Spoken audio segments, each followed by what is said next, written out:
Hello friend, आप सभी का स्वागत है हमारे channel study number 1 online class में। दोस्तों, आज हम लोग सेट नंबर 15 को डिस्कस करने जा रहे हैं। इससे पहले आपको जो भी सेट कराया गया, अगर उसको नहीं देखें शुरू से तो वीडियो को जाकर शुरू से देखिएगा, और चैनल पे है तो चैनल को सब्सक्राइब कर लीजिएगा और बेल आइकन को प्रेस कर दीजिएगा। तो चलिए हम लोग वीडियो को शुरू करते हैं।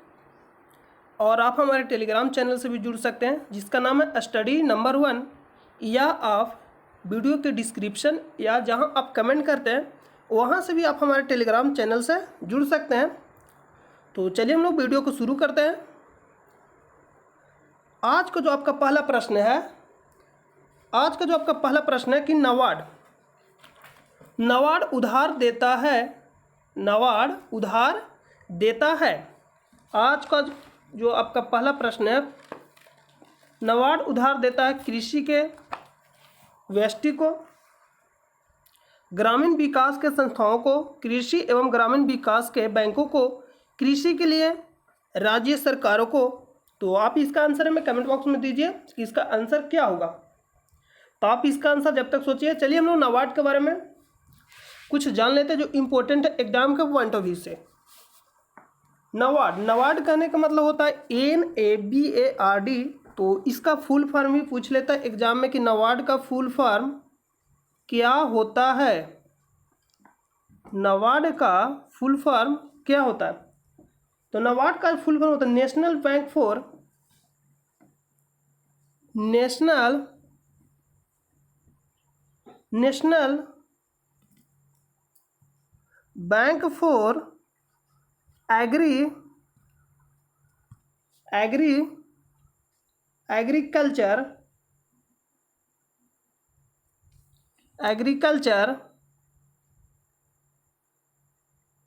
एग्रीकल्चर रूरल, यहाँ लिख सकते हैं, एंड रूरल डेवलपमेंट।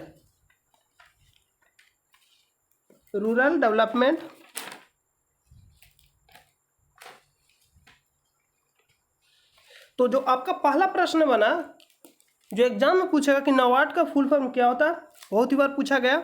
तो सबसे पहला आपका प्रश्न बनेगा कि नबार्ड का फुल फॉर्म क्या होता है। तो नबार्ड का फुल फॉर्म होता है national bank for agriculture and rural development, जिसको हम लोग हिंदी में बोलते हैं राष्ट्रीय कृषि तथा ग्रामीण विकास बैंक। राष्ट्रीय कृषि तथा ग्रामीण विकास बैंक, इसको हम लोग हिंदी में बोलते हैं। तो आप इसको भी लिख लीजिएगा। और नबार्ड का स्थापना कब हुआ था? स्थापना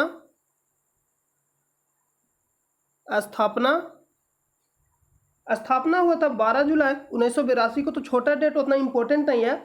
इम्पोर्टेंट इसमें यह है कि नबार्ड का आपको फुल फॉर्म याद रहना चाहिए, और इसका मुख्यालय क्या है, और यह किसको उधार देता है, मतलब किस क्षेत्र को, ये आपको याद रहना चाहिए। ये इम्पोर्टेंट है।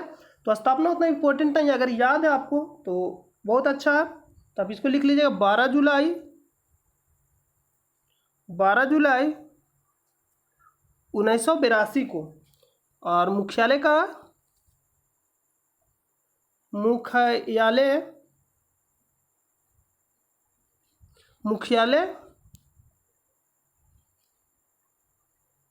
लिख लीजिएगा मुंबई। इसका जो मुख्यालय कहाँ है, मुंबई में स्थित है। और ये किससे संबंधित है, मतलब किसको ऋण देता है?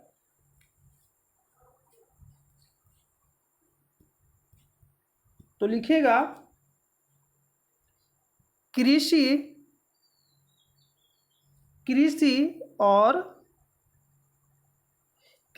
और ग्रामीण विकास बैंक।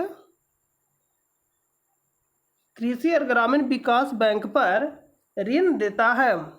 जो नबार्ड है किसको ऋण देता है? कृषि और ग्रामीण विकास बैंक पर ऋण देता है। तो चलिए हम अब प्रश्न पे चलते हैं।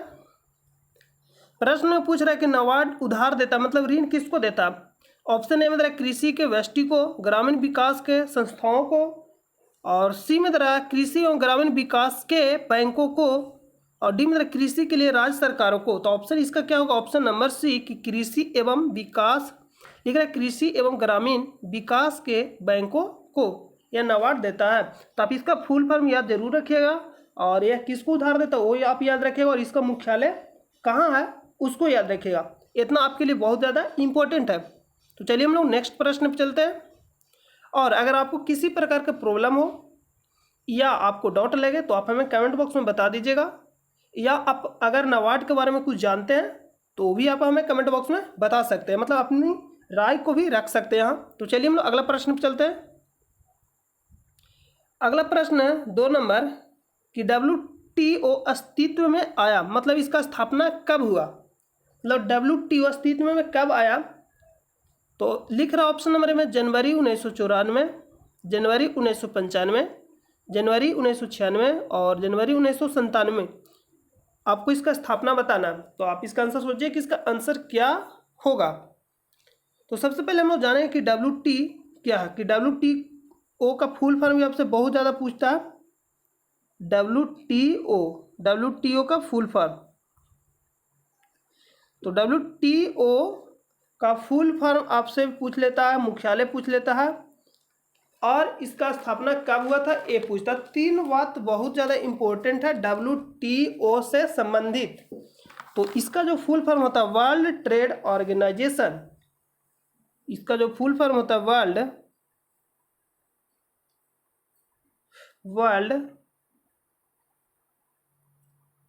Trade organisation. और जो WTO अस्तित्व में आया था, इसका जो पहले नाम था गेट नाम था, जिसको हम बोलते हैं GATT के स्थान पर WTO को बनाया गया। मतलब अस्तित्व में आया था, किसके स्थान पर आया ये, तो GATT के स्थान पर आया था, जिसको हम बोलते हैं गेट। इसके स्थान पर WTO को लाया गया था। किसके स्थान पर लाया गया था, तो इसके स्थान पर WTO को लाया गया था। और ये इसका जो स्थापना होता मतलब अस्तित्व में जो आया था, इसका अस्तित्व कब आया था, मतलब WTO को वर्ल्ड ट्रेड ऑर्गेनाइजेशन 1 जनवरी 1995 को, 1 जनवरी 1995 को, 1 जनवरी 1995 को, 1 जनवरी 1995 को। और 1994 तक क्या किया था, तो गेट इसके नाम से जाना जाता था। और 1 जनवरी 1995 को इसका स्थापना हुआ। वर्ल्ड ट्रेड ऑर्गेनाइजेशन का अस्तित्व मतलब आया WTO के रूप में आया, जिसको हम बोलते हैं वर्ल्ड ट्रेड ऑर्गेनाइजेशन, विश्व व्यापार संगठन, हिंदी में लोग बोलते हैं विश्व व्यापार संगठन। और मुख्यालय इसका कहाँ है,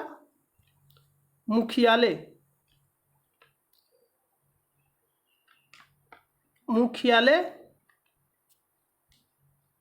तो मुख्यालय हो जाए जेनेवा, जो कहाँ पड़ता है, स्विट्जरलैंड में। जो जिनेवा आपका हो जाएगा कहाँ पड़ता है, स्विट्जरलैंड में पड़ता है जिनेवा। तो WTO का मुख्यालय पूछता है कि कहाँ स्थित है, तो जिनेवा स्विट्जरलैंड में। और इसका फुल फॉर्म क्या होता है, तो वर्ल्ड ट्रेड ऑर्गेनाइजेशन, जिसको हम लोग हिंदी में बोलते हैं विश्व व्यापार संगठन। और इसके पहले किस नाम से जाना जाता था, गेट। और अस्तित्व में क्या होता है 1 जनवरी 1995 को। तो चलिए अब हम लोग प्रश्न पे चलते कि प्रश्न क्या कह रहा। प्रश्न में लिख रहा है कि WTO अस्तित्व में आया जनवरी 1994, जनवरी 1995, और सी में दरा जनवरी 1996 और डी में दरा 1997। तो ये कब आया था, 1 जनवरी 1995 को। और 1994 तक किसके नाम से जाना जाता था, गेट के नाम से। तो आपसे ये भी पूछता है कि WTO पहले किस नाम से जाना जाता था, तो गेट के नाम से जाना जाता था। गेट के स्थान पे किसको लाएगा, वर्ल्ड ट्रेड ऑर्गेनाइजेशन को, जिसको हम लोग बोलते हैं WTO शॉर्ट नाम है। तो आई होप कि आपको इस प्रश्न का आंसर क्लियर हो गया होगा। तो चलिए हम लोग अगला प्रश्न पे चलते हैं। 3 नंबर प्रश्न है कि भारत के योजना अवकाश होना ही चाहिए, प्लान हॉलीडे मतलब क्यों हुआ था। और आपको मालूम हुआ कि योजना चला था, पंचवर्षीय योजना शुरू कब से हुआ था, तो जो पंचवर्षीय योजना का जो शुरुआत हुआ था कब हुआ था? पंचवर्षीय योजना के जो शुरुआत हुआ था 1951 में हुआ था। 1951 में हुआ था। पंचवर्षीय योजना का जो शुरुआत हुआ था 1951 में। तो जो पहला पंचवर्षीय योजना था 1951 से लेकर 1956 तक चला। 5 वर्ष के लिए आता था, इसलिए नाम था पंचवर्षीय। तो जो फर्स्ट पंचवर्षीय योजना लिख लीजिएगा। कब से कब तक चला पूछ लेता, 1951 से 56। अगर दूसरा पूछेगा तो 1956 से 5 वर्ष जोड़िएगा तो कितना हो जाएगा, 61। और तीसरा पूछेगा तो 1961 में अगर 5 जोड़िएगा तो कितना होगा, 1966। और इसके बाद 3 वर्षों के लिए योजना जो था अवकाश था, मतलब नहीं चला। 3 वर्ष के लिए आया था एक वर्षीय योजना। हम लोग एक वर्ष ना वर्षीय योजना आया था, एक वर्षीय योजना आया था 3 वर्षों के लिए। कब से कब तक? तो 66 से लेकर 69 तक एक वर्षीय योजना को लाया गया था। तो इस टाइम जो योजना था मतलब नहीं था, मतलब अवकाश था। तो इसी को हम लोग बोलते हैं अवकाश, मतलब हॉलीडे के नाम से जाना जाता है। कब से कब तक? तो 66 से 69।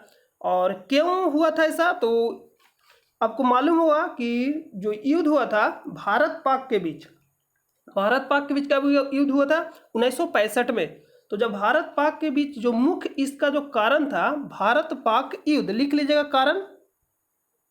योजना अवकाश होने का जो कारण था, क्यों हुआ था योजना अवकाश? क्योंकि 1965 में भारत पाक के बीच युद्ध हुआ था। और जाहिर सी बात है, अगर किसी देश के साथ या किसी के साथ अगर युद्ध करिएगा तो कुछ ना कुछ तो नुकसान होगा। और क्या हो गया, संसाधन में कमी हो गया था। इसी कारण से योजना जो क्या था, अवकाश हो गया था। आया था एक वर्षीय योजना 3 वर्षों के लिए। तो इसी को हॉलीडे के नाम से जाना जाता है, योजना अवकाश के नाम से जाना जाता है। तो आपसे पूछ देगा कि कब से कब तक रहा योजना अवकाश, मतलब हॉलीडे, तो बोलेंगे 1966 से लेकर 1969 तक। 1966 से लेकर 1969 तक हॉलीडे के नाम से जाना जाता है। और कारण क्या था? तो भारत पाक युद्ध, लिख लीजिएगा।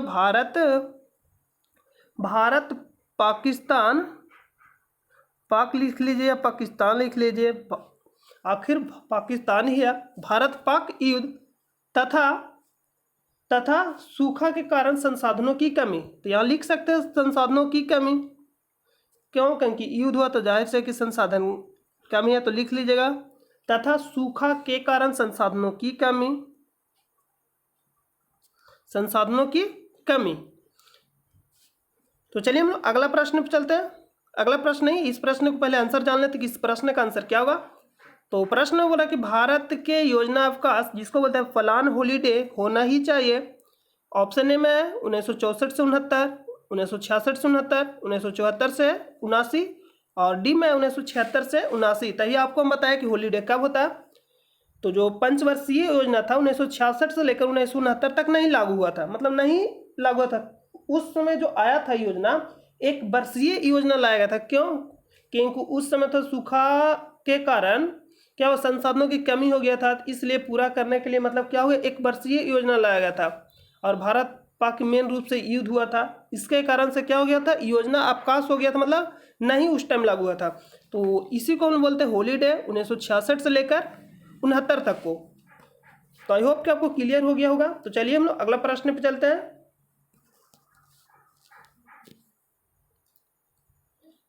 4 नंबर प्रश्न है कि स्वप्न वासवदत्ता के लेखक हैं। स्वप्न वासवदत्ता के लेखक हैं। ऑप्शन ए द्वारा कालिदास, ऑप्शन बी द्वारा भास, ऑप्शन सी द्वारा भवभूति और ऑप्शन डी द्वारा राजशेखर। तो अगर आप एंशिएंट हिस्ट्री पढ़े होंगे तो आप नाम सुने ही होंगे, भवभूति, राजशेखर, भास, कालिदास, ये सब के नाम आप सुने होंगे। तो आपसे पूछ रहा है स्वप्न वासवदत्ता के लेखक हैं।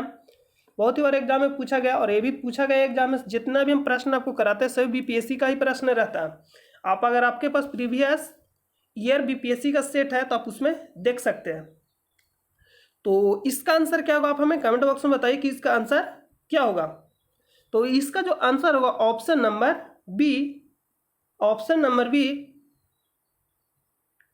और जो ये स्वप्न वासवदत्ता है, यह राजा उदायन एवं वासवदत्ता दोनों की प्रेम कथा पर आधारित है। एक किस पे आधारित है, प्रेम कथा पर आधारित। किसके पे, तो उदायन और वासवदत्ता के प्रेम कथा पे यह जो किताब है मतलब आधारित है। और ऑप्शन नंबर ए दरा कालिदास, तो कालिदास के जो इम्पोर्टेंट बुक है उसको आप लिख लीजिए। तो कालिदास जितना भी लास्ट में माँ लगा रहेगा वो सभी आप, अगर आंसर नहीं याद है आपको, मान लीजिए कि आपको आंसर नहीं याद है, अगर माँ लास्ट में लगा था तो आप मार दीजिएगा कालिदास, क्योंकि चांस अधिकतर रहेगा कि सही हो जाएगा। जैसे मैं आपसे पूछ सकता है अभिज्ञान शकुंतलम के लेखक कौन है? कालिदास। रघुवंशम के लेखक कौन है? कालिदास।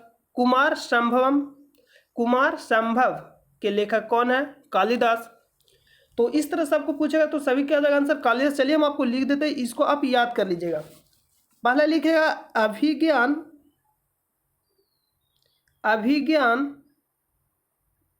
अभिज्ञान शकुंतलम, अभिज्ञान शकुंतलम, अभिज्ञान शकुंतलम, अभिज्ञान शकुंतलम। अगर आप अगला पूछेगा रघुवंशम, रघुवंश, कुमार संभव,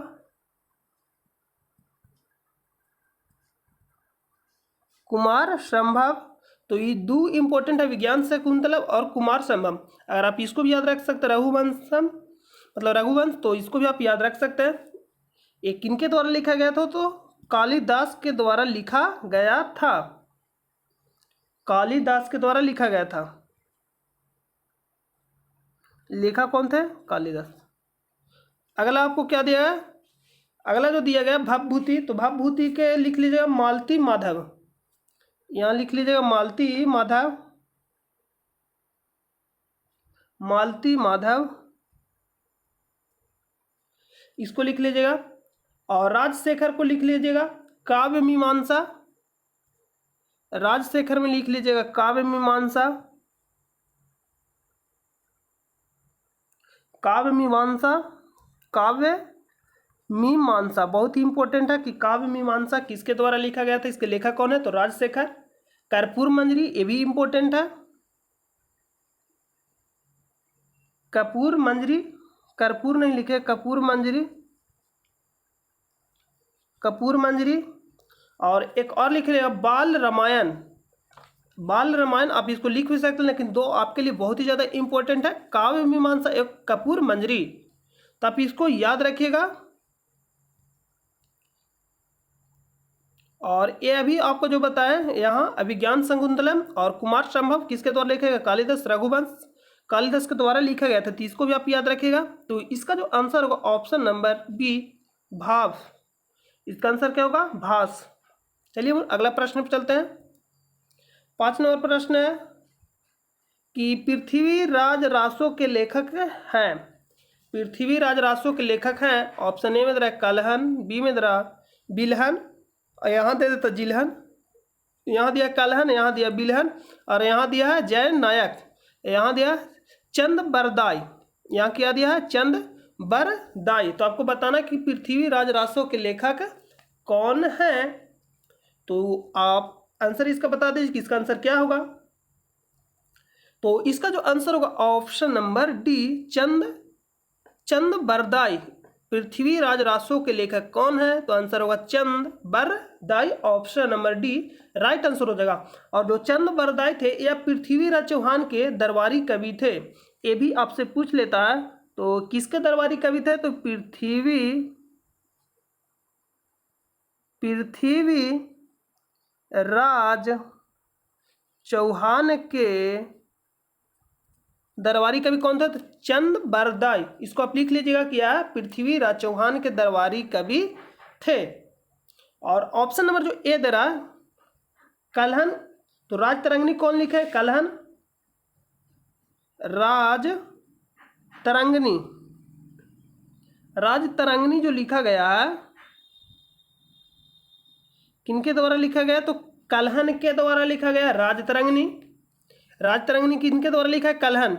और जो आप अगर कहिएगा कि बी और सी का सर नहीं लिखा है तो आपके लिए ये इम्पोर्टेंट नहीं है, ये पूछा ही नहीं गया। तो ये ऐसा आप माइंड में चल सकता है कि मास्टर को लगता है यादें नहीं है, तो ऐसा कुछ नहीं, हम नहीं चाहते कि आपको मतलब देखिए, अगर आप पढ़िएगा तो पढ़ाई कभी समाप्त नहीं होता। तो आपको ऐसा पढ़ना जो एग्जाम में पूछा जाता है, लेकिन जो एग्जाम में कभी पूछा ही नहीं गया उसको भी अगर आप पढ़ना स्टार्ट कर दिए ज़्यादा परम ज्ञानी बनने के चक्कर में, तो फिर वही होगा कि पीएचडी करके और खेत में जाके हर जोतिएगा। तो चलिए हम लोग अगला प्रश्न पे चलते हैं। 6 नंबर प्रश्न है कि दयानंद सरस्वती द्वारा स्थापित है, दयानंद सरस्वती द्वारा स्थापित है। तो इसका आंसर हमें मालूम है कि सभी को मालूम होगा, तो आप इसका आंसर बता दीजिए कि इसका आंसर क्या होगा। ब्रह्म समाज ऑप्शन ए में है, बी में है आर्य समाज, सी में है प्रार्थना समाज और डी में है बहुजन समाज। तो ब्रह्म समाज की स्थापना कब हुआ था?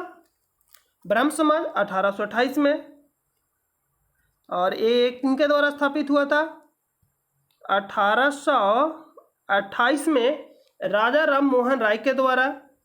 आप इसको लिख लीजिएगा कि जो ब्रह्म समाज था किसके द्वारा स्थापित हुआ था। तो 1828 में पूछता है कि कब स्थापना हुआ था ब्रह्म समाज के, तो 1828 में। और स्थापना कौन किए थे? तो राजा राम मोहन राय। और राजा राम मोहन राय को राजा की उपाधि किसने दिया, ये भी आपसे एग्जाम में पूछता है। तो अकबर द्वितीय, लिख लीजिएगा कि अकबर द्वितीय के द्वारा राजा राम को राजा की उपाधि दिया गया था। किसके द्वारा? अकबर द्वितीय के द्वारा। और ब्रह्म समाज का स्थापना कब हुआ था? 1828 में। और कौन किए थे? तो राजा राम मोहन राय। और आर्य समाज, तो आर्य समाज की जो स्थापना हुआ था 1875 में दयानंद सरस्वती के द्वारा। और इनके गुरु कौन थे? आत्माराम पांडुरंग, आत्माराम पांडुरंग। जो दयानंद सरस्वती के गुरु थे आत्माराम पांडुरंग। अगला है ऑप्शन नंबर सी, प्रार्थना समाज। तो ये जो स्थापना हुआ था 1867 में। तो प्रार्थना समाज की स्थापना कौन किए थे? आत्माराम पांडुरंग। अभी आपको हम पीछे बताए हैं शायद दयानंद सरस्वती के गुरु आत्माराम पांडुरंग, क्या नहीं, आत्माराम पांडुरंग नहीं है। ई प्रार्थना समाज की स्थापना किए थे आत्माराम पांडुरंग। प्रार्थना समाज की कौन किया था स्थापना? आत्माराम पांडुरंग। ये आपको हम पिछले वीडियो में भी बहुत बार बता चुके हैं, इसको याद कैसे रखना। प्रार्थना हम लोग जब भी करेंगे तो क्या करते हैं? आत्मा से करते हैं। प्रार्थना जब भी करते हैं तो आत्मा से करते हैं। तो प्रार्थना से क्या रखना याद? आत्मा प्रार्थना, आत्मा प्रार्थना, आत्मा। तो प्रार्थना से हो जाएगा आत्मा और आत्मा से हो जाएगा आत्माराम पांडुरंग। और इसका स्थापना कब किए थे? तो 1867 में। और बहुजन समाज अगर आपसे पूछेगा कि बहुजन समाज की स्थापना कब हुआ, तो बहुजन समाज की जो स्थापना हुआ था 1984 में। तो ये उतना इंपॉर्टेंट नहीं है, अगर आप याद रखना चाहते हैं तो याद रख लीजिए। तो 1984 में हुआ था। और स्थापना कौन किए थे? तो कांसी राम। और इसका जो एक पार्टी का नाम है बहुजन समाज, इसका चिन्ह जो हाथी है, जैसे बीजेपी का क्या है कमल, तो उसी तरह से बहुजन समाज का चिन्ह क्या है? हाथी। तो आप इसको याद रखें, चिन्ह पूछ सकता, पूछ भी लेता है। बहुजन समाज का क्या है? हाथी। और इसका स्थापना क्या हुआ? 1984 में। तो यहाँ पूछा दयानंद सरस्वती द्वारा स्थापित है, तो कौन सा स्थापित? तो आर्य समाज कब किए थे? 1875 में। तो ऑप्शन नंबर बी राइट हो जाएगा। तो चलिए हम लोग अगला प्रश्न पे चलते हैं। 7 नंबर प्रश्न है कि टरबाइन एवं डायनमो से बिजली प्राप्त करने में किस ऊर्जा को विद्युत ऊर्जा में परिवर्तित करते हैं। तो आपको हम बताए थे कि इस तरह का जब भी प्रश्न पूछे तो आपको माइंड कहाँ फोकस करना है? जिसके बारे में पूछ रहा है और जिसमें चेंज कर रहा है। तो चलिए हम आपको एग्जांपल से बताते हैं कि कैसे माइंड को फोकस करना। जैसे ही पूछेगा, जैसे हम आपसे पूछ दिया कि बल्ब विद्युत ऊर्जा को किस ऊर्जा में कन्वर्ट करता है, यानी चेंज करता है या परिवर्तित करता है। तो आप अगर ध्यान से सोचें, अगर बल्ब को देखिए, कौन सा बल्ब? बल्ब मतलब समझ रहे हो जो जलता है वो विद्युत धारा से। तो जो 10 वाला खरीद के लाते हैं ना, वही दुकान से, वही वाला बल्ब। तो जो बल्ब अगर आपसे पूछेगा तो बल्ब कहने का मतलब बल्ब को लेना है, और बल्ब को लेके क्या करना है? लगा देना है कच्ची में, विद्युत धारा में। बल्ब को लगा देना है, खुद से नहीं लग जाएगा। तो बल्ब को लगा देना विद्युत धारा में, और विद्युत धारा में उसको लगा क्या करना है? उसको टच करना है। तो कहिए सर टच करेंगे तो लाइन मारेगा, लाइन नहीं मारेगा, टेंशन मत लीजिए। तो उसको क्या करना है? लगा के, और उसको जब थोड़ा देर के बाद क्या करिए? टच करिएगा, मतलब पकड़िएगा। तो पकड़िएगा तो बहुत अच्छा फीलिंग होगा। अच्छा फीलिंग कहने का मतलब है ना कि गर्म फीलिंग होगा। क्या होगा? गर्म फीलिंग होगा। तो जब हीट होगा, गर्म होगा, तो इसका कहने का मतलब ये हुआ कि विद्युत धारा से जो बल्ब है उष्मा और प्रकाश परिवर्तित करता है? विद्युत धारा से जो बल्ब है किस में परिवर्तित करता है? प्रकाश और उष्मा में परिवर्तित करता है। बल्ब देता है प्रकाश और उसको अगर टच करिए मतलब पकड़िए तो गर्म नजर आएगा, मतलब गर्म लगेगा। तो किस में परिवर्तित करता है? तो विद्युत धारा को प्रकाश और उष्मा में परिवर्तित करता है बल्ब। तो इसी तरह से यहाँ प्रश्न पूछा, कुछ भी प्रश्न पूछ सकता है। जैसे ही इस तरह का प्रश्न पूछेगा तुरंत उस पर दिमाग लगाना और सोचना है। जैसे हम पूछ देगा पंखा, जैसे हम पूछ देगा डायनमो, तो डायनमो बोलिए सर डायनमो किसको बोलते हैं? तो डायनमो वही जो शादी में चलता है जनरेटर, जो डीजे पर डांस करते हैं हम लोग, जिससे चलता है उसी को बोलते हैं डायनमो, जनरेटर। सीधा सीधा याद रखना जनरेटर। मोटर और डायनमो में बहुत कन्फ्यूज रहते हैं। मोटर पूछेगा तो पंखा, मोटर पूछेगा तो पंखा को याद करना है, कौन? जो गर्मी में सूते लगा के। मोटर पूछेगा तो पंखा को याद करना है, और डायनमो पूछेगा तो किसको याद करना है? डायनमो पूछेगा तो याद करना है डीजे को, जो डांस करते हैं बजा के शादी में, भोजपुरिया गाना। तो डायनमो पूछेगा तो डायनमो हम लोग क्या करते हैं? जनरेटर के देखिएगा कि जो यांत्रिक ऊर्जा आप किसको बोलते हैं ये भी मालूम रहना चाहिए। यांत्रिक ऊर्जा कहने का मतलब जो शरीर पे प्रभाव करे। जैसे में यांत्रिक ऊर्जा हम हाथ से घुमा रहे हैं तो किसको यांत्रिक ऊर्जा? तो जनरेटर घुमाता है। तो यांत्रिक ऊर्जा से तो जनरेटर क्या करता है? विद्युत धारा देता है, तो ना ही डीजे बजता है तो हम लोग डांस करते हैं। तो नहीं बोलता कि अगर जनरेटर मान लो कि खराब हुआ किसी प्रकार से तो हम लोग क्या करते हैं? पूरा जनरेटर मतलब पूरा चूर चार देते हैं डीजे को। तो वही विद्युत धारा वहां से कन्वर्ट करता है यांत्रिक ऊर्जा से, तो क्या होता है? डीजे बजता है। तो यहाँ अगर आपसे पूछा कि डायनमो यांत्रिक ऊर्जा को किस ऊर्जा में परिवर्तित करता है, तो बोलेंगे विद्युत धारा में, मतलब विद्युत ऊर्जा में। अगर पूछेगा कि मोटर, तो मोटर पूछेगा जैसे तो याद करेंगे पंखा को। तो पंखा है जो विद्युत धारा को हवा देता था, हवा जब भी देता है ये यांत्रिक ऊर्जा है। जो हवा है एक प्रकार का यांत्रिक ऊर्जा, तो हवा को यांत्रिक ऊर्जा में चेंज करता है, मतलब विद्युत धारा को यांत्रिक ऊर्जा में, विद्युत ऊर्जा को यांत्रिक ऊर्जा में, कौन सा? मोटर। और डायनमो पूछेगा तो यांत्रिक ऊर्जा को विद्युत ऊर्जा, मतलब दोनों एक दूसरे के अपोजिट है यानी विपरीत है। अब चलिए प्रश्न में कि प्रश्न में क्या पूछा। प्रश्न में पूछ रहा है कि टरबाइन एवं डायनमो से बिजली प्राप्त करने में किस ऊर्जा को विद्युत ऊर्जा में परिवर्तित करते हैं। प्रश्न पूछ रहा है कि टरबाइन एवं डायनमो से बिजली प्राप्त करने में किस ऊर्जा को विद्युत ऊर्जा में परिवर्तित करता है, मतलब किस ऊर्जा को विद्युत ऊर्जा में परिवर्तित करता है। तो टरबाइन अगर आप देखिएगा ध्यान में, कभी कभी आप देखिएगा कि अगर आप चल जाइएगा तमिलनाडु की सब तट पे तो लगा रहता, मतलब बहुत बड़ा बड़ा डायना की तरह लगा रहा, हवा से मतलब चलेगा और विद्युत ऊर्जा को क्या करेगा? विद्युत ऊर्जा में परिवर्तित करेगा। मतलब हवा से क्या होगा? टरबाइन है जो बहुत बड़ा रहता है और चलेगा, और उससे क्या होता है? विद्युत ऊर्जा में कन्वर्ट करता है। और डायनमो, तो डायनमो अभी आपको बताया तुरंत कि डायनमो जैसे ही बोलेगा तो डायनमो से क्या रखना है? जनरेटर। डायनमो से जनरेटर, जनरेटर नहीं याद है तो डीजे याद रखिए। तो डीजे जो भी बता है तो जनरेटर रहता है उसमें। तो डायनमो कहने का मतलब जनरेटर, और जनरेटर जो रहता है यांत्रिक ऊर्जा को विद्युत ऊर्जा में परिवर्तित करता है। और टरबाइन भी वही करता है कि टरबाइन देखिए बहुत बड़ा बड़ा पंखा होता है, मतलब पंखा की तरह लगा रहता है। और जैसे इस तरह से, जैसे हम आपको बना के वो फियर बता, जैसे फियर बन गया तो ठीक है, इस तरह से रहेगा। और इस तरह से क्या होता है? घूमता है पूरा, मतलब इधर से मान लीजिए हवा जरा पूरा घूमेगा और इसको विद्युत ऊर्जा में क्या होगा? परिवर्तित करता है। तो यांत्रिक ऊर्जा को विद्युत ऊर्जा में परिवर्तित करता है। तो चलिए अब हम लोग ऑप्शन को पढ़ते हैं। ऑप्शन में लिख रहा है रासायनिक ऊर्जा, सौर ऊर्जा, मैकेनिकल ऊर्जा, मैग्नेटिक ऊर्जा। लीजिए यहाँ तो यांत्रिक ऊर्जा है ही नहीं। अगर आप जान भी रहे ना प्रश्न को तो आप उसको नहीं बना सकते। क्यों? क्योंकि अभी बीपीएससी का प्रश्न है। क्यों नहीं बना सकते? क्योंकि अभी बीपीएससी का प्रश्न है तो ऑप्शन से खेलता है। अगर आप जान भी रहे ना प्रश्न को तो नहीं बना सकते।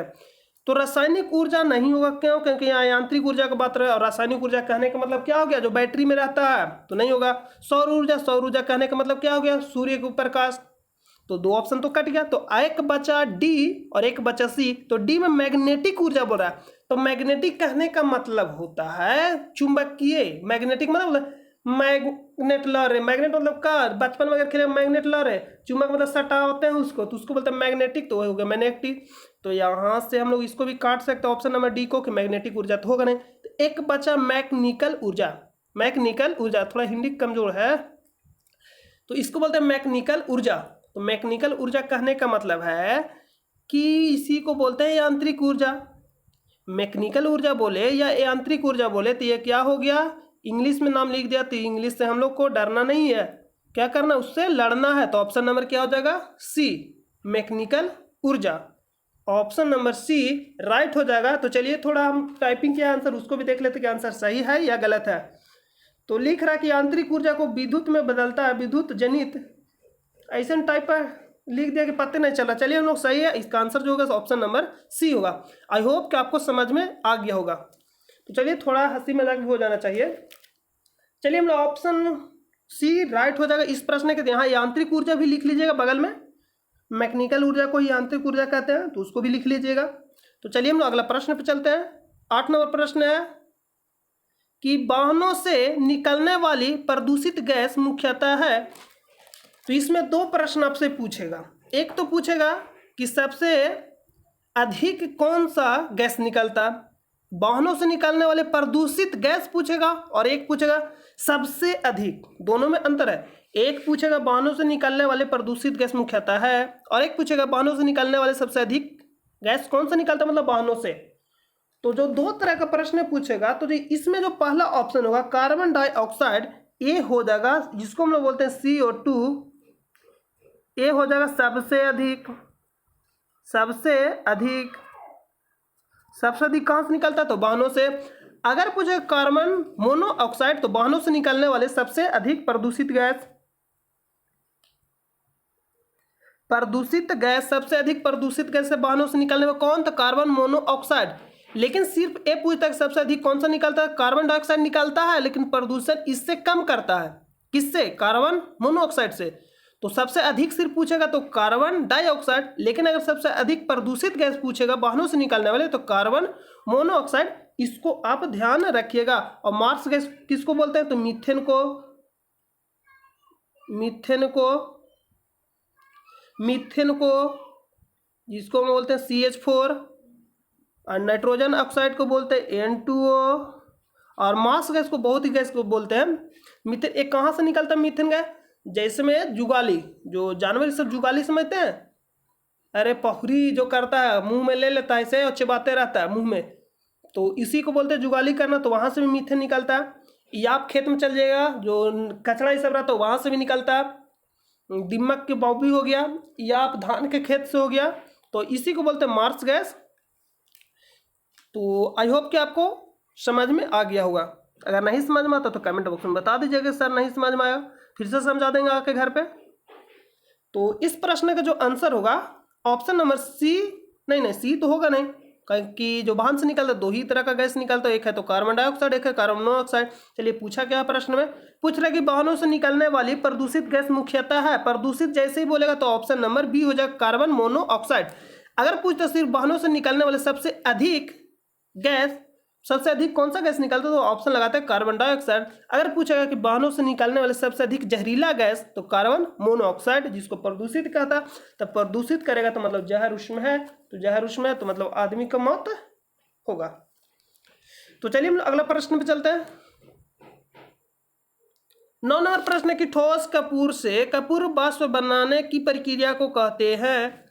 ठोस कपूर से कपूर वाष्प मतलब ठोस से डायरेक्ट गैस में बदल जाना। अच्छा ये कह रहा है, मतलब ठोस से डायरेक्ट गैस में बदल जाना। तो कपूर क्या रहता है, ठोस रहता है, उसको जलाइएगा ना तो डायरेक्ट क्या होता है ना कि देखिए कि गैस में बदल, मतलब द्रव में बिना बदले हुए गैस में बदल जाता है। तो इसको पूछ रहा है कि क्या कहते हैं। जानते तो हैं कपूर जलाते हैं, लेकिन जानते नहीं है कि इसको क्या कहते हैं। देखिए एग्जामिनर वही प्रश्न पूछा जो हम लोग जानते रहते हैं, लेकिन जानते रहते हैं वास्तविक में हम लोग रियली में उसको नहीं जानते हैं। जो हम लोग जानते हैं हम लोग सोचते हैं कि हम लोग बहुत अच्छे से जानते हैं, लेकिन वास्तविक में मतलब उसको हम लोग जानते नहीं उतना अच्छे तरह से।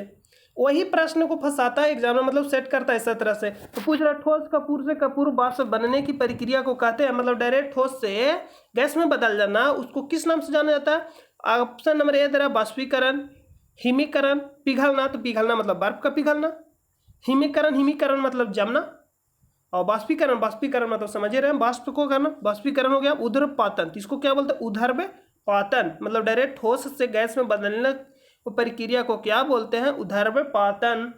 और सीधा ठोस में अगर एग्जाम्पल ही आपसे पूछता है तो एग्जाम्पल में लिख लीजिएगा कपूर, नेप्थलीन, ये सब एग्जाम्पल किसका, ऊर्ध्वपातन का। तो कपूर, कर्पूरगौरम, अगला लिखिएगा नेप्थलीन,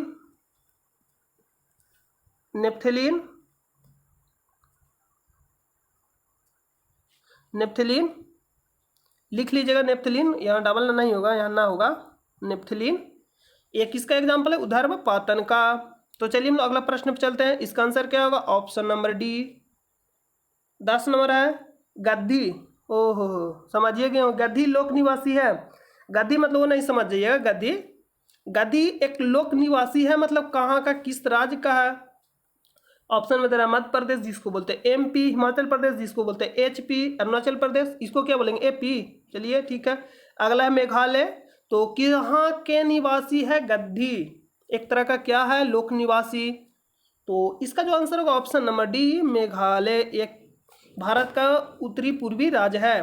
भारत का क्या उत्तरी पूर्वी राज्य है? मेघालय, जो असम से टच करता है सीमा। तो इसका ऑप्शन नंबर डी राइट हो जाएगा। चलिए हम लोग अगला प्रश्न पे चलते हैं।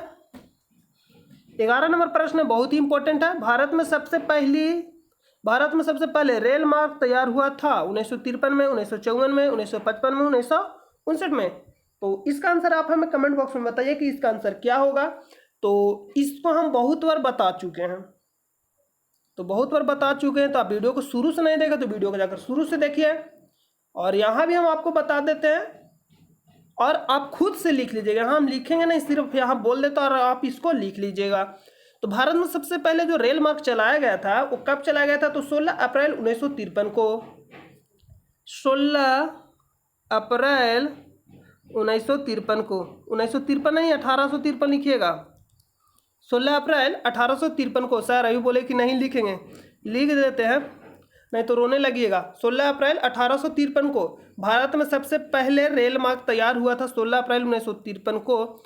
और सुझाव कौन दिया था सबसे पहली बार? हार्डिंग के द्वारा। मतलब हार्डिंग ने, लेकिन जो चला था रेल सबसे प्रथम बार वो डलहौजी के समय में चला था।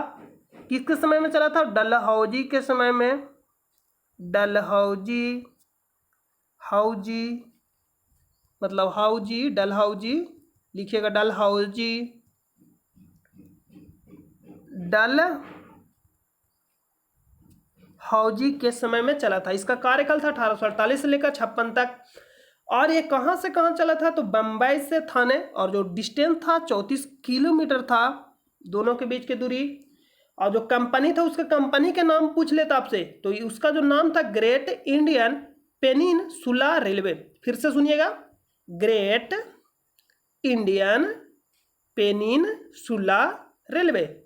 एक बार और सुन लीजिएगा, ग्रेट इंडियन पेनिनसुला रेलवे। यह किसका नाम था? तो रेलवे कंपनी का नाम था। और रेलवे नाम क्या था? तो फेरी क्वीन, फेरी क्वीन, फेरी क्वीन, फेरी क्वीन इसके किसका नाम था? तो रेलवे का नाम था। और रेलवे इंजन का नाम क्या था? तो सुन साहिबा सुन, मतलब सुल्तान साहिबा सिंह, सुल्तान साहिबा सिंह, यह किसका नाम था? तो रेलवे इंजन का नाम था। तो जितना भी बता रहा है सभी प्रश्न पूछता है एग्जाम में, आप इसको नोट पॉइंट कर लीजिएगा। या आप चैनल पर नए तो वीडियो को जो सेट नंबर 1 है स्टैटिक जीके का, वहां से देखिएगा, तो किसी न किसी सेट में आप इसके बारे में पूरा लिखा देंगे डिटेल से। और अगला पॉइंट है कि सबसे पहले रेलवे का प्रस्ताव कौन रखा था? तो अभी बताइए, लॉर्ड हार्डिंग रखा था। और कब रखा था? 1848 में। और जो लॉर्ड हार्डिंग का जो कार्यकाल था 1844 से लेकर 1848 तक। तो आई होप को आपको समझ में आ गया होगा। तो इस प्रश्न का जो आंसर होगा ऑप्शन नंबर ए 1853। तो चलिए हम लोग अगला प्रश्न पे चलते हैं। 12 नंबर है कि हीराकुंड है, सॉरी, हीराकुंड बांध तैयार किया गया है। हीराकुंड बांध तैयार किया गया है मतलब कहाँ? मास्टर यहाँ लिख दिया मैप, थोड़ा टेक्नीशियन बहुत उल्टा पुल्टा है, लिख दिया मैप, मतलब वो कह रहा है कि मैप लगाइए, मैप तो लगाए नहीं। चलिए हम लोग समझ लेते हैं ऐसा है कि हीराकुंड बांध तैयार किया गया कहाँ? नर्मदा पे, वो पार लिखा, नर्मदा पर, महानदी पर, गोदावरी पर, चंबल पर। चंबल पर होगा, मतलब चंबल में नदी बांध के उसको बनाया गया होगा। जैसे हम लोग क्या करते हैं गांव देहात में कि जब रहता है बरसात का मौसम तो पैन में क्या करते हैं, छेक देते हैं पानी इधर चढ़ाने के लिए, अपना करने के लिए। तो एक एक बांध बना दिया जाता। तो नदी पर मतलब किस नदी पे बनाया गया उसको बताना कि हीराकुंड बांध है जो किस नदी पे है? नर्मदा पे, महानदी पे, गोदावरी पे, चंबल पे। और यह क्या है? तो विश्व का सबसे लंबा बांध है। इसको लिख लीजिएगा, बहुत इंपॉर्टेंट, बहुत बहुत बहुत, जितना स्टार लगाना उतना स्टार लगा लीजिए। विश्व का सबसे लंबा बांध कौन है? तो हीराकुंड बांध। और किस नदी पे है? तो महानदी। महानदी पर। और यह कहाँ पड़ता है? उड़ीसा। उड़ीसा। महातूफान जैसे में आ गया महातूफान तो क्या हो जाएंगे? उड़ जाएंगे। तो महा से याद रखिए उड़ीसा, महा से उड़ीसा। और हीराकुंड बांध किस नदी पे है? तो महानदी पे। ये कहाँ पड़ता है? उड़ीसा में। और यह विश्व का सबसे लंबा बांध है और इसको बोलते हैं उड़ीसा का शोक। जिस तरह से बिहार का शोक हम लोग कोसी नदी को बोलते हैं। शोक कहने का मतलब है उस राज्य में इस नदी से सबसे अधिक बाढ़, मतलब जान माल का हानि होना, उसी को बोलते हैं शोक। मतलब सबसे अधिक क्षति पहुंचना जान माल का, समझ रहे हैं? उसी को हम लोग बोलते हैं शोक नदी के नाम से जानते हैं। जिस तरह से बिहार में कोसी नदी है, पूरा महाप्रचंड तबाही लाता है, उसी को हम लोग बोलते हैं शोक। तो इसी तरह से उड़ीसा में कौन सा नदी लाता है? तो इसी को हम लोग बोलते हैं महानदी। नाम ही ऐसा, महानदी। तो इसका आंसर क्या होगा? Option number B. तो चलिए, बहुत ज्यादा हम नौटंकी हम लोग कर रहे हैं आज। अगला है, और इसका उद्देश्य क्या था? और एक और पॉइंट लिखा गया कि बहुउद्देशीय नदी घाटी को जवाहरलाल नेहरू, जिन्हें इसे आधुनिक भारत का मंदिर कहा। जवाहरलाल नेहरू ने क्या कहा था? आधुनिक भारत का मंदिर कहा।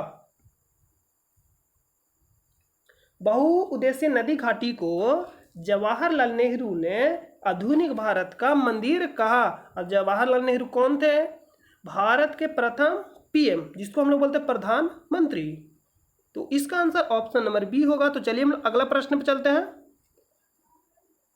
13 नंबर प्रश्न है, निम्नलिखित में से किस नेता ने 1906 में कलकत्ता कांग्रेस अधिवेशन की अध्यक्षता की थी? ऑप्शन ए में मेरा बाल गंगाधर तिलक, गोपाल कृष्ण गोखले, अरविंद घोष, दादा भाई नौरोजी। तो 1906 में कौन किए थे? तो Dadabhai Naoroji. Option number D right हो जाएगा। अगला प्रश्न पे चलते हैं। 14 नंबर प्रश्न है, निम्नलिखित में से किस राजा ने पाटलिपुत्र बसाया था? शिशुनाग, बिंबिसार, अजातशत्रु, उदयन। तो इसका आंसर आपको हम पिछले वाले वीडियो में भी बता दिए थे कि इसका आंसर क्या होगा? ऑप्शन नंबर इसका डी हो जाएगा, उदयन। इसका आंसर क्या होगा? उदयन। और जो उदयन किसका पुत्र था? अजातशत्रु का। अजातशत्रु किसका पुत्र? देखिए, ये एकर बेटा और ये एकर बेटा। नहीं समझे? अरे कहने का मतलब है कि वो अजातशत्रु के बाप कौन था? बिंबिसार। तो बिंबिसार के बेटा लगेगा अजातशत्रु, मतलब पुत्र। और अजातशत्रु के पुत्र कौन था? उदयन। तो उदयन के बाप कौन लगेगा? अजातशत्रु। तो इस तरह से आप इसको याद रखिएगा कि उदयन के बाप कौन था? अजातशत्रु। अजातशत्रु के बाप कौन था? बिंबिसार। तो ये सब के बेटा लग जाएगा। तो इसका जो आंसर है उदयन। उदयन ने ही बसाया था पाटलिपुत्र को, जिसको हम लोग कुशीनगर के नाम से भी जानते हैं। कुशीनगर के नाम से भी जानते हैं। इसको भी आप याद रखिएगा। तो इस प्रश्न का जो आंसर होगा ऑप्शन नंबर डी। इस प्रश्न का आंसर क्या होगा? Option number D. और शिशुनाग जो बोधि वृक्ष कटवा दिया था, महाराण समझ लीजिए था, जो बोधि वृक्ष को कटवा दिया, सबसे लगता धूर्त आदमी यही था। तो शिशुनाग कौन था जो बोधि वृक्ष को कटवा देते? बहुत ही धूर्त आदमी था। तो इसके बारे में हम ज़्यादा नहीं जानेंगे क्योंकि धूर्त आदमी था। तो अगला प्रश्न पे चलते हैं। इस प्रश्न का आंसर क्या होगा? Option number D, Udayan. 15 number प्रश्न है, विक्रमशिला शिक्षा केंद्र के संस्थापक का नाम है? देवपाल, धर्मपाल, नैनपाल, नरेंद्रपाल। फिर से पढ़िए, देवपाल, धर्मपाल, नैनपाल, नरेंद्रपाल। तो आंसर बताना है कि इसका आंसर क्या होगा। तो इसका जो आंसर होगा ऑप्शन नंबर बी, धर्मपाल। और स्थित कहाँ? तो भागलपुर। और भागलपुर कौन है? ये एक बिहार का एक जिला है। बिहार का एक जिला है भागलपुर। इसका स्थापना कौन किया था? धर्मपाल। इसका स्थापना कौन किया था? धर्मपाल। इसका आंसर क्या होगा? Option number B, Dharmpal. Option number क्या होगा? बी, धर्मपाल। तो चलिए हम लोग अगला प्रश्न पे चलते हैं। 16 नंबर प्रश्न है, फ्रंटियर गांधी का असली नाम है? फ्रंटियर गांधी का असली नाम है गांधी यानी फ्रंटियर गांधी का असली नाम क्या है? पुरुषोत्तम दास टंडन, नेताजी सुभाष चंद्र बोस, अब्दुल गफ्फार खान, मौलाना अब्दुल कलाम आज़ाद। तो इनका जो नाम है अब्दुल कलाम गफ्फार का नाम है। तो आपसे ये भी पूछ लेता है कि अब्दुल गफ्फार का नाम है फ्रंटियर गांधी, फलना गांधी, चिन्ना गांधी, दे देगा और आपसे आंसर पूछ लेगा। तो आप याद रखिए फ्रंटियर गांधी के नाम से कौन जाने जाते हैं? तो Abdul Ghaffar Khan, option number C right. Purushottam Das Tandon कौन थे? वही थे जो थे। और ऑप्शन नंबर बी लग रहा है नेताजी सुभाष चंद्र बोस। ये कौन है? तो नेताजी है, तो नेताजी लगा ही दिया। तो नेताजी के नाम से कौन जाने जाते हैं? सुभाष चंद्र बोस। और सी में दे ये रहा कि सीमांत गांधी के नाम से भी जाने जाते हैं। कौन? अब्दुल गफ्फार खान। तो आप यहाँ गांधी पे गांधी को नहीं मार दीजिएगा, क्योंकि फ्रंटियर गांधी के नाम से जाना जाता है अब्दुल गफ्फार खान, इनको सीमांत गांधी भी कहा जाता है। तो हम लोग चलते हैं अगला प्रश्न पे। 17 नंबर है उपन्यास दुर्गेश नंदिनी। उपन्यास दुर्गेश नंदिनी के लेखक हैं रविंद्रनाथ टैगोर, तारकनाथ, गप्पू का लिखा गप्पू उपाध्याय, ये लिखा गप्पू उपाध्याय, स्वर्ण कुमारी, बंकिम चंद्र चटर्जी। तो इसका आंसर क्या होगा? Option number D Bankim Chandra Chatterjee, Bankim Chandra Chatterjee. तो अगला प्रश्न पे चलते हैं 18 नंबर प्रश्न पे। कृषि में युग्म पैदावार का आशय को उगाने से है विभिन्न मौसमों पर 2 फसल, एक ही साथ 2 फसल, अन्य फसल के साथ 2 फसल, इनमें से कोई नहीं। तो इसका जो आंसर होगा ऑप्शन नंबर सी अन्य फसल के साथ 2 फसल, अन्य फसल के साथ 2 फसल, उसी को बोलते हैं कृषि में युग्म पैदावार का आशय। युग के मतलब ही होता है जोड़ा, नहीं कहते योग करो, क्या करो? योग। तो युग का युग्म कहने का मतलब होता है जोड़ा। तो इससे यहाँ आपको पता चला कि अन्य फसल के साथ 2 फसल, ऑप्शन नंबर सी राइट हो जाएगा। तो अगला प्रश्न पे चलते हैं।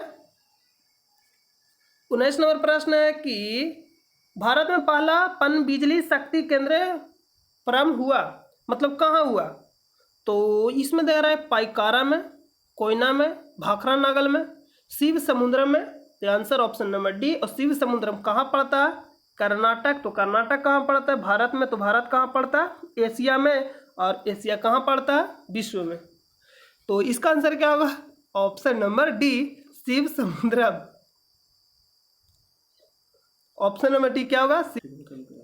इसका आंसर क्या होगा? ऑप्शन नंबर डी शिव समुद्रम में भारत में पहला पन बिजली शक्ति केंद्र प्रारंभ हुआ था, तो शिव समुद्रम में, कर्नाटक में। तो अगला प्रश्न पे चलते हैं। 20 नंबर प्रश्न कह रहा कि दुर्लभ मुद्रा, हार्ड करेंसी, दुर्लभ बोल लेता नहीं करे तो बड़ा दुर्लभ है रे। इसका मतलब हार्ड करेंसी का आस उस मुद्रा से है जो, यह इकोनॉमिक्स का शब्द है। तो इकोनॉमिक्स पढ़ना आसान है, सिर्फ शब्दों का खेल रहता है। तो अगर आप इकोनॉमिक्स पढ़ना चाहते हैं तो शब्द को अच्छा से जानना होगा कि क्या होता है। तो दुर्लभ मुद्रा का आस उस मुद्रा से है जो वहन करने में बहुत कठिन है। वहन करने मतलब क्या? वहन करने का मतलब चलाने में बहुत कठिन है। अगला ऑप्शन दे रहा है कमाने में बहुत कठिन है, उसको हम लोग हार्ड करेंसी बोलेंगे। विकसित देशों का मतलब हार्ड करेंसी जो विकसित देश, विकासशील देश और विकसित देश। विकासशील कहने का मतलब विकासशील और विकसित देश, जो देश विकसित है उसके अंदर विकासशील मतलब जो विकसित हो गया, और विकासशील कहने का मतलब है कि जो विकासशील देश है वह विकसित होना चाह रहा है इसलिए विकास कर रहा है, और जो विकसित हो गया मतलब विकासशील नहीं मतलब वह विकसित कर गया। और जो विकसित देश है, देखिए फिर से समझिए, विकासशील देश है वह क्या कर रहा है मतलब आगे बढ़ रहा है, वह विकसित होगा, और जो विकसित हो गया वो तो विकसित ही है। जैसे में अमेरिका, जैसे में चाइना। और भारत पूछेगा तो विकासशील देश है। अगर पूछेगा भारत एक प्रकार का है, ऑप्शन दिया विकासशील देश, विकसित देश, तो भारत किसको मारेंगे? विकासशील देश। अभी विकसित देश नहीं हुआ है, मतलब अभी प्रगति पे है। विकसित देश मतलब होना चाहता है, मतलब होने की प्रगति पे ही है, अभी विकासशील देश है भारत। तो इसका जो आंसर होगा ऑप्शन नंबर सी विकसित देशों का है। जो हार्ड करेंसी कहाँ का है? विकसित देशों का है। तो ऑप्शन नंबर सी राइट हो जाता है। चलिए हम लोग एक बार बुलेट एक्सप्रेस से हम लोग इसका रिवीजन कर लेते हैं। फास्ट मतलब जिसका रिवीजन हम लोग बोलते हैं। तो दुर्लभ मुद्रा पूछेगा तो विकसित देशों का, जैसे अमेरिका, चीन। भारत में पहला पन बिजली शक्ति केंद्र प्रारंभ हुआ था शिव समुद्रम, जो कहाँ पड़ता है? कर्नाटक में। कृषि में युग्म पैदावार का आशय है, तो युग्म का मतलब ये जोड़ा मतलब अन्य फसलों के साथ 2 फसल। उपन्यास दुर्गेश नंदिनी के लेखक कौन है? बंकिम चंद्र चटर्जी। फ्रंटियर गांधी का असली नाम क्या है? अब्दुल गफ्फार खान, जिनको सीमांत गांधी के नाम से भी जाना जाता है। विक्रमशिला शिक्षा केंद्र के संस्थापक का नाम है धर्मपाल, जो भागलपुर जिला में है, जो बिहार में पड़ता है। निम्नलिखित में से किस राजा ने पाटलिपुत्र बसाया था? उदयन किसका पुत्र था? अजातशत्रु का। और अजातशत्रु किसका पुत्र था? बिंबिसार का। निम्नलिखित में से किस नेता ने 1906 में कलकत्ता कांग्रेस अधिवेशन की अध्यक्षता की थी? दादा भाई नौरोजी। हीराकुंड बांध तैयार किया गया था। तो हीरा किसके पास रहेगा? महान आदमी के पास। हीरा जो है किसके पास रहेगा? महान आदमी के पास, गरीब के पास तो रहेगा नहीं।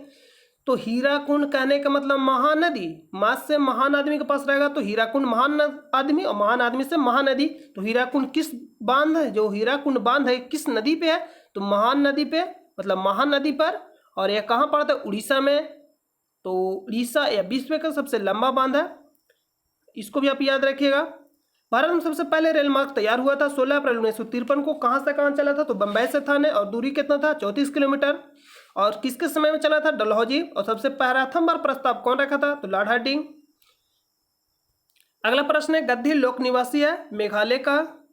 ठोस कपूर से कपूर वाष्प बनने की प्रक्रिया को कहते हैं ऊर्ध्वपातन, मतलब डायरेक्ट ठोस से गैस में बदलना ऊर्ध्वपातन कहलाता है।